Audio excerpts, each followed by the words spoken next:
And, you just start thinking about what am I good at? What are my passions? And right when I made that decision to change my major, the head of the journalism, or the head of the newspaper for Oklahoma State, the Daily Oak-Collegian, came into one of my just general business classes and was like, hey, we're looking for people to write for the newspaper. And you don't even have to be a journalism major if you want to. You'll pay you and all that. And I was like, sure. I read the sports page every day. How about I do that? But then when I went to switch my major, they were like, you got to pick between print or television. And so I kind of just thought about it. I was like, I'm way better at talking than writing. Like I like writing. I'm decent at it, but I'm way better at just being myself. And I've always kind of been a people person. Yeah. And so I was like, I'll go work for the paper and I'll major in TV and then I'll just pick which one I like best. And I ended up covering women's soccer was my first beat, and I ended up becoming the sports editor of the entire paper. Yeah. But I took my first TV class and I kind of knew. I was like, I'm pretty good at this, and it's not something you ever consider. Right. Like I never even considered someone would pay me money to go on television and talk about sports. But then I just started thinking about it. I grew up watching it every single night with Bob Berry Jr., and that's who I ultimately interned with, and he ended up giving me a job. So it literally just kind of fell into it. Yeah. It's a real skill, though, isn't it? Like when you put yourself on camera and that light goes on and you are talking directly to that camera and you have to present in a time.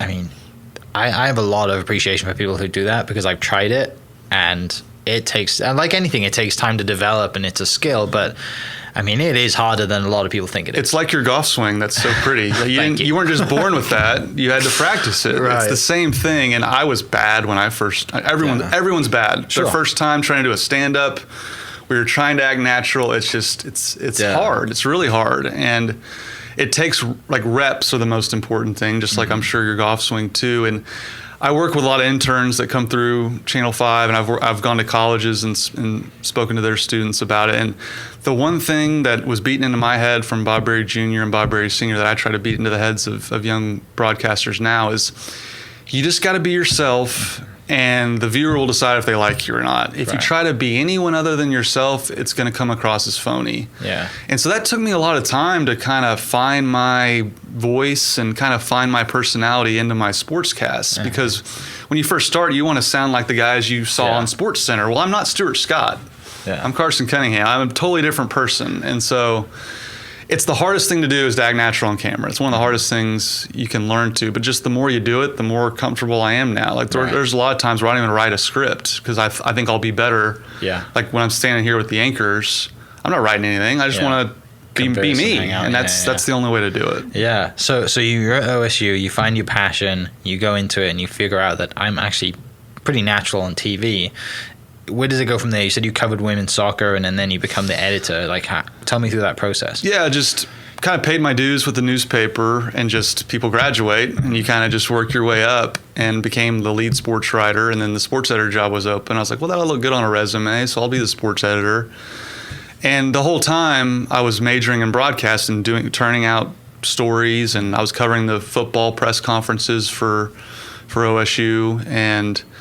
But the way television works, you basically have to go get an internship with a TV station just to kind of get your foot in the door, just kind of learn what that's like. And there was only one place I wanted to go. Was the guy I grew up watching was Bob Berry Jr., legendary sports broadcaster. Unfortunately passed away about 6 years ago in a car accident. He was the guy that I grew up with. Like I felt like I knew him. That's how often I would watch him every single night. And that's kind of when I started thinking about my career. Like, oh, I could do what he does maybe. Yeah. And so I literally just picked up the phone and called the TV station and said, can I speak to Bob Berry Jr.? Yeah. And of course, being the dumb college kid I was, I called at like 10:15. He goes on at like 10:20, 10:25. So he picks it up like frantic. I gotta go. Yeah. He like wrote my name down, and then he called me after the show. Good thing that he picked up the phone though. Well, they had back then. They had to, because that was the only way you were gonna get like scores and information. Oh, so he might have thought it was. That was before like every score was on Twitter. Gotcha. You know. Yeah. So I got lucky there, and he just let me intern for 2 summers. I only had to intern 1 for college, and that's something I beat into college students' heads. Like, keep doing do more than the bare minimum, and that kept my foot in the door. Yeah. And so I was covering OSU for the school, and I ran into him at a bowl game down on the field. It was Oklahoma, West Virginia Fiesta Bowl out in Arizona. I had family in Arizona, so I went out there, and I literally bump into him. He says, "Hey, good to see you again. It's been a few months since I'd seen him." He's like, "You want a job?" And I was like, Yeah, but I have a semester left, and it'd be great to work in my hometown market, Right. but I don't know how it's going to work. And he goes, call your parents, figure it out, and call me back. Yeah. Okay. So for my 2 off days at Channel 4, they hired me full time as basically a photographer at this point. I wasn't on camera right away. So I was literally 23 years old at the time. Probably looked about 16. So for my 2 off days during the week at Channel 4, I'd go back to Stillwater and finish school, finish up my last 16 hours, 14 hours, whatever it was. And then I was working 5 days a week. So I'm sitting in Stillwater, like TV class. Yeah.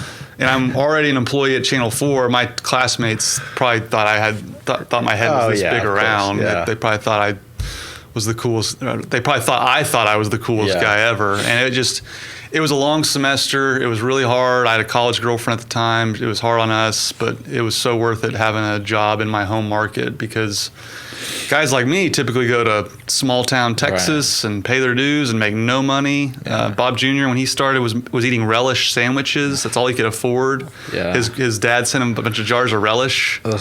And so I didn't have to suffer those hardships. And he brought me along to where, I'd do a story like once a month, and then I'd get more comfortable on camera. He'd give me pointers, but it was pretty ugly my first couple of times. My first few stories, I'm glad that they're probably lost in the archive somewhere.